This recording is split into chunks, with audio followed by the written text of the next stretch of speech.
To my channel. প্রিয় চাকরি প্রার্থী বন্ধুরা, তোমরা যারা আইসিডিএস পরীক্ষার জন্য প্রস্তুতি নিচ্ছ বা পরীক্ষা দিচ্ছ, যে জেলাগুলোতে বর্তমানে পরীক্ষা হচ্ছে, তাদের জন্য ভীষণ ভীষণ ইম্পর্টেন্ট আরেকটা ভিডিও নিয়ে চলে এসেছি। তো তোমরা প্রত্যেকেই জানো, হুগলিতে কিন্তু আজকেই পরীক্ষা হয়ে গেল। হুগলিতে আজকে পরীক্ষার ডেট ছিল 18/2/2024। আজকে কিন্তু হুগলির পরীক্ষাটা হয়ে গেছে অঙ্গনওয়াড়ি ওয়ার্কার এবং অঙ্গনওয়াড়ি হেল্পারের। তো যে প্রশ্নগুলো এসেছিলো সেই প্রশ্নগুলো মোটামুটি কিছু কালেকশান করতে হয়েছে, কিছু ইউটিউব চ্যানেল থেকেও কিছুটা নিয়েছি, আর কিছুটা কয়েকজনের কাছ থেকে যারা পরীক্ষা দিয়েছে এরকম কিছু কালেকশান করেছি। তো কোশ্চেনগুলো নিয়ে, উত্তরগুলো নিয়ে আলোচনা করে নেব আজকে ভিডিওতে। এবং এগুলো ছাড়াও যদি আরও কোনো কোশ্চেন এসে থাকে সেগুলো তোমরা কমেন্ট বক্সে একটু কমেন্ট করে দিও, তাহলে আমি আবার ভিডিও বানিয়ে দেবো, বা কমেন্টেও তোমরা অন্যরা দেখে নেবে। ঠিক আছে, তো দেখে নাও কতগুলো তোমাদের ঠিক আছে এবং কাট অফ কেমন হতে পারে, কত পেলে তোমরা চাকরিটা পেতে পারো, সেই নিয়েও শেষ পর্যন্ত থাকবো, একটু আলোচনা করব। এবং বলে রাখি, বিগত কয়েকদিন বা 1-2 মাসের মধ্যে আইসিডিএস রিলেটেড যত ভিডিও বানিয়েছি বা অন্য জেলাগুলোর যখন কোশ্চেন সলিউশন করতাম, তখন কিন্তু বারবার কিছু টাইপ বলে দিতাম। যেমন বলতাম ছদ্মনাম দিয়ে একটা প্রবলেম আসবেই। ভিটামিনের, দেখো ভিটামিন রিলেটেড বলি, কালকেই একটা ভিডিও পোস্ট করেছিলাম, ওই 7-8টা ভিটামিন, তার তার অভাবজনিত রোগগুলো, ওই 7-8টার মধ্যে কিন্তু 3টে কোশ্চেন এসেছে। ঠিক আছে, আগের দিনের ভিডিওটা দেখে নিতে পারো, সেম কোশ্চেন এসে গেছে। তো ভিটামিন সি এর অভাবে স্কারভি রোগ হয়, রাতকানা এর অভাবে হয়, এরকম 8টা বলেছিলাম, তার মধ্যে 3টে পড়েছে। তারপরে বলেছিলাম কিছু উপন্যাস এবং উপন্যাসিকের নাম, কে লিখেছে, এই ধরনের প্রবলেম কিন্তু আসবে, এসেছে। চলো শেষ পর্যন্ত দেখা যাক, আলোচনা করতে থাকি কী কী কোশ্চেন এসেছিলো বা তাদের উত্তর কী কী হবে। যারা অন্য জেলাগুলোর পরীক্ষা দেবে, যাদের পরীক্ষা এখনও হয়নি, তারা কিন্তু দেখতে থাকো। আজকে হুগলির করছি, এছাড়া আগে বীরভূমের পরীক্ষা হয়ে গেছে, আরও যে জেলাগুলোর পরীক্ষা গেছে তাদের কোশ্চেনগুলো তোমরা পেয়ে যাবে, আমার কোশ্চেন অ্যান্সার সবই পেয়ে যাবে আমার চ্যানেলে, দেখে নিতে পারো। চলো দেখি কী কী কোশ্চেন এসেছিলো। দেখো এখানে প্রথম কোশ্চেন যেটা পেয়েছি সেটা হচ্ছে, শিশুকন্যা দিবস কবে চালু হয়েছিল? শিশুকন্যা দিবস চালু হয়েছিল 24শে জানুয়ারি 2008 সালে। 24শে জানুয়ারি 2008। এটা যারা করেছে তাদের ঠিক আছে। পরের প্রশ্ন দেখো, দেখো এটা পেয়েছি কমেন্ট বক্স থেকে একজনের। তো NUHM এর ফুল ফর্ম কী? NUHM এর ফুল ফর্ম কী হবে? ঠিক আছে, দেখো বলে দিচ্ছি, এখানে রয়েছে, দেখো, the national urban health mission, এটা হবে ন্যাশনাল আরবান হেলথ মিশন, বা the national urban health mission থাকলে সেটা উত্তর হবে। পরের প্রবলেমটা এবার দেখো, ডক্টর BR আম্বেদকরের মৃত্যু হয়েছিল কবে? 6ই ডিসেম্বর 1956 সালে। যদি জন্ম চাইতো তাহলে এইটা করতে। তারপরের প্রবলেম, ভারতীয় সংবিধান আইন চালু কবে হয়েছিল?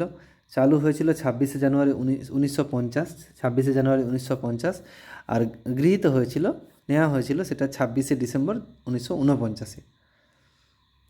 পরের প্রবলেম, জালিয়ানওয়ালাবাগের হত্যাকাণ্ড 13 এপ্রিল 1919। ঠিক আছে, তারপরের প্রশ্ন দেখো, কলকাতা মেডিকেল কলেজ কবে হয়েছিল? 28শে জানুয়ারি 1835। এই রিলেটেড তোমরা হিন্দু কলেজ কবে হয়েছিল, প্রেসিডেন্সি কলেজ কবে হয়েছিল, এগুলো যারা এখন পরীক্ষা হয়নি তারা এগুলোও কিন্তু দেখতে শুরু করো। মুম্বাই ইউনিভার্সিটি কবে স্থাপিত হয়েছিল, এগুলো কিন্তু তোমরা দেখে নিও। সংস্কৃত কলেজ কবে তৈরি হয়েছিল, এগুলো দেখতে হবে। বা প্রথম ইউনিভার্সিটি বা প্রথম কলেজ কি ওয়েস্ট বেঙ্গলে, সেগুলো একটু দেখে নিও। এবার দেখো, এগুলো অলরেডি আগের দিন বলেছি, ভিডিও বানিয়েছিলাম, সেখানে সব ছিল। স্কারভি রোগ ভিটামিন সি এর অভাবে হয়, বা তারপরের কোশ্চেনটা দেখতে পাচ্ছ, রাতকানা রোগ ভিটামিন এর অভাবে হয়, এই জাস্ট এগুলোই বলেছিলাম। সমস্ত ভিটামিনের ভিডিওটা দেখে নিও যাদের এখনও পর্যন্ত এগুলো রেডি হয়নি, আগের দিনই করেছিলাম। লহরি কোন রাজ্যের উৎসব? এরকম ধরনের কিন্তু লোকাল কিছু উৎসব থাকতে পারে। ঠিক আছে, এটা পাঞ্জাব রাজ্যের ফসল কাটার উৎসব লহরি। নবান্ন কোথাকার উৎসব যদি বলে, ঠিক আছে, এই ধরনের কোশ্চেন কিন্তু থাকবে। অমর্ত্য সেন নোবেল পেয়েছিল কবে? 1998। এই বিষয়ে বলে রাখি, ভারতবর্ষে যারা নোবেল পেয়েছিল, বিশেষ করে রবীন্দ্রনাথ থেকে শুরু, তারপরে যারা নোবেল পেয়েছে সেইগুলো কিন্তু তোমরা কোন সাবজেক্টে পেয়েছে। রবীন্দ্রনাথ সাহিত্যের জন্য পেয়েছে, অমর্ত্য সেন অর্থনীতির জন্য পেয়েছে, মাদার টেরেসা পেয়েছে, এরকম যারা ছিল ভারতবর্ষ থেকে নোবেল পেয়েছিল তাদের নামের লিস্টটা জোগাড় করবে, সেগুলো মুখস্থ করবে, কত সালে পেয়েছিল এবং কোন বিষয়ে পেয়েছিল। কেমন, এখান থেকে কিন্তু কোশ্চেন আসতে পারে। তারপরে দেখো, বিভিন্ন রোগ যেমন কালাজ্বরের ওষুধ, কালাজ্বর আছে, ম্যালেরিয়া রয়েছে, আগে যে সমস্ত রোগ ছিল ডায়রিয়া, আগে যে সমস্ত যক্ষা টক্ষা, এসব মহামারীর আকারে যে রোগগুলো দেখা দিত, বিভিন্ন রকম তোমরা জাস্ট গুগলে সার্চ করবে বিভিন্ন রকম মহামারী, ঠিক আছে, মহামারী এবং তার ওষুধ কে আবিষ্কার করেছিল সেই সময়, তো এখানে লিস্ট পেয়ে যাবে। কালাজ্বরের ওষুধ যেমন আবিষ্কার করেছিল উপেন্দ্রনাথ ব্রহ্মচারী। আচ্ছা এবার দেখো, এটা খুব সহজ কোশ্চেন, এটা আগে একটা মোস্ট প্রবাবলি বীরভূমের কোশ্চেনও ছিল। পশ্চিমবঙ্গে মোট জেলা এখন কটি রয়েছে? 23টি রয়েছে। দেখো এটাও কিন্তু আমার ওখানে ছিল, কালকের ভিডিওতেই ছিল, ভিটামিন ই এর অভাবে বন্ধ্যাত্ব, ঠিক আছে। পথের পাঁচালী এই রিলেটেড তোমাদেরকে আমি বলেছিলাম বিভিন্ন উপন্যাস, যদি হয়তো বললো গোরা কার লেখা, রবীন্দ্রনাথ ঠাকুর হবে, বললো বনলতা সেন কার লেখা, জীবনানন্দ দাশ, তারপরে ধরো তারপরে সত্যজিৎ রায়ের যে ব্যাপারগুলো রয়েছে, এখানে পথের পাঁচালীর কথা বলেছে বিভূতিভূষণ বন্দ্যোপাধ্যায় পথের পাঁচালী। তারপরে ধরো ফেলুদা ক্যারেক্টার কার? সত্যজিৎ রায় ফেলুদা, ঠিক আছে। তারপরে ব্যোমকেশ বক্সী কার? এগুলো কিন্তু আসতে পারে, বা জটায়ু কোথাকার ক্যারেক্টার, কোন গল্পের ক্যারেক্টার, এরকম কিন্তু থাকতে পারে, ঠিক আছে। মেন মেন একদম উপন্যাসগুলো মনে রাখতে হবে। বা বললো যে পথের দাবি কার লেখা? শরৎচন্দ্র চট্টোপাধ্যায়। বা হয়তো বললো নৌকোডুবি কার? রবীন্দ্রনাথ ঠাকুর। এরকম তোমরা খুব ইম্পর্ট্যান্ট যেগুলো সাহিত্য, সেগুলো কিন্তু একটু তোমাদের দেখতে হবে। এবার দেখো 2023 সালে দাদা সাহেব ফালকে পুরস্কার কে পেয়েছিল? এটা ওয়াহিদা রহমান। তাছাড়া 2023 সালে তোমরা অর্জুন পুরস্কার কে কে পেয়েছে, কোন বিষয়ে পেয়েছে? যেমন ক্রিকেটে পেয়েছে মোহাম্মদ শামি, আরও বিভিন্ন বিষয়ে অর্জুন পুরস্কার দেওয়া রয়েছে। তোমরা এটা গুগল সার্চ করলেই হবে অর্জুন পুরস্কার 2023, সেখানে দেখবে কোন স্পেসিফিক্যালি কোন খেলার জন্য কে পেয়েছে সেগুলো কিন্তু পেয়ে যাবে। এগুলোও তোমাদের কিন্তু একটু রেডি করে নিতে হবে, কেমন? এবার দেখো অঙ্গনওয়াড়ি কত বছর পর্যন্ত শিশুরা সুবিধা পায়, অর্থাৎ কত থেকে কত বছর পর্যন্ত অঙ্গনওয়াড়িতে পড়াশুনো থাকে বা পড়াশুনো করে বা সেখানে সুবিধাটা পায়? সেটা হচ্ছে 0 থেকে একদম ছোটো থেকেই নিয়ে যেতে পারো 6 বছর পর্যন্ত অঙ্গনওয়াড়িতে তাদের সমস্ত রকম সুবিধে দেওয়া হয়। এবারে দেখো বিধবা বিবাহ আইন কার আমলে পাস হয়েছিল? এটা লর্ড ক্যানিং, ঠিক আছে। কার উদ্যোগে যদি বলা হয়, কার আমলে এটা বলা হয়েছে, পাস হয়েছিল, কিন্তু কে উদ্যোগ নিয়েছিল বিধবা বিবাহের জন্য? সেটাও কিন্তু তোমাদের কোশ্চেন আসতে পারে। সেটা হচ্ছে ঈশ্বরচন্দ্র বিদ্যাসাগর। এবং সতীদাহ কার আমলে হয়েছিল? সেটাও কোশ্চেন আসতে পারে। বা কে উদ্যোগ নিয়েছিল? রামমোহন রায়, ঠিক আছে।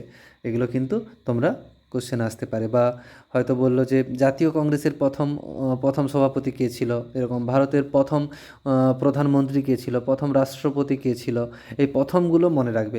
এছাড়া বিভিন্ন রকমের দীর্ঘতম বৃহত্তম নদী যদি বলে, সবথেকে বৃহত্তম নদী কী, দীর্ঘতম নদী কী, দীর্ঘতম নদী বা দীর্ঘতম রেল স্টেশন, যেমন এখন গোরক্ষপুর, খড়গপুর আগে ছিল, খড়গপুর এখন দ্বিতীয় হয়ে গেছে, প্ল্যাটফর্ম সব থেকে বড়।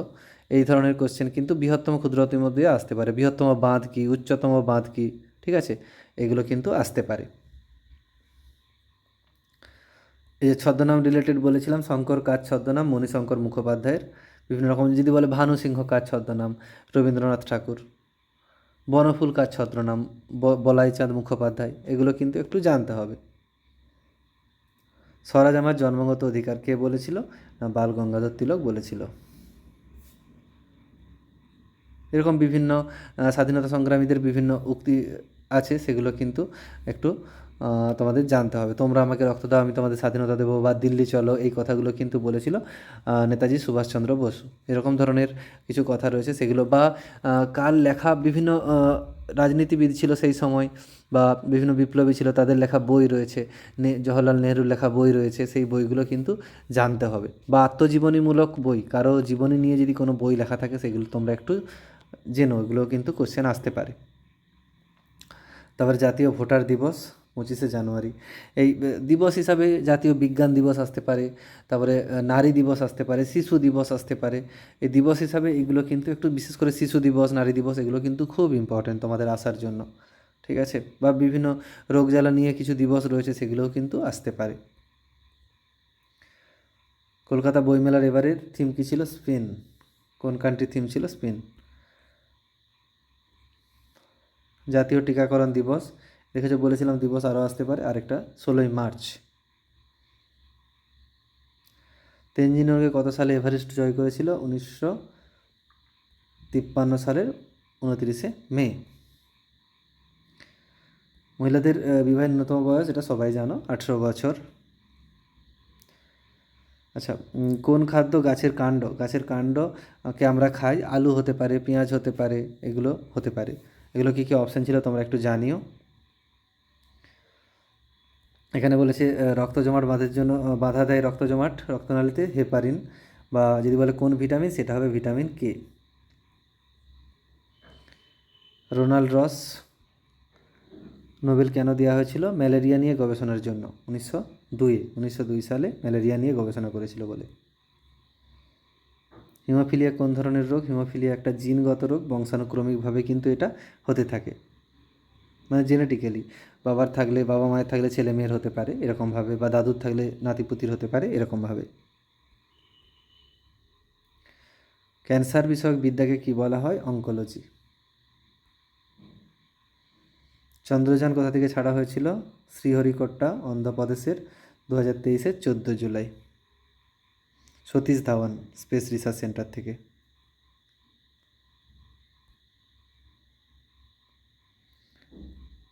রোটা ভ্যাকসিন কিসের জন্য দেওয়া হয়? বেসিক্যালি ওখানে বলা হয়েছে যে রোটা ভাইরাসের সংক্রমণ থেকে বাচ্চাদের রক্ষা করার জন্য, যেটা বেসিক্যালি ডায়রিয়ার জন্য দায়ী, তার জন্য রোটা ভ্যাকসিন দেওয়া হয়। এবার কি রচনা এসেছিল? যারা বেসিক্যালি আজকে যা কোশ্চেনগুলো আলোচনা করলাম সেগুলো সব অঙ্গনওয়াড়ি কর্মীদের, অঙ্গনওয়াড়ি ওয়ার্কার অর্থাৎ অঙ্গনওয়াড়ি কর্মীদের। তো হেল্পারের কোশ্চেনগুলো নিয়ে আলোচনা করব। অঙ্গনওয়াড়ি কর্মীদের যেটা রচনা এসেছিল, তোমার চোখে অঙ্গনওয়াড়ি কর্মীর ভূমিকা, এটা এসেছিল। ঠিক আছে, মোটামুটি এখানে শেষ করলাম। আরও যদি কোনো কোশ্চেন থাকে তোমরা বলো, খুব তাড়াতাড়ি ভিডিও আনার চেষ্টা করব। এখানে রাখলাম। Thanks for watching.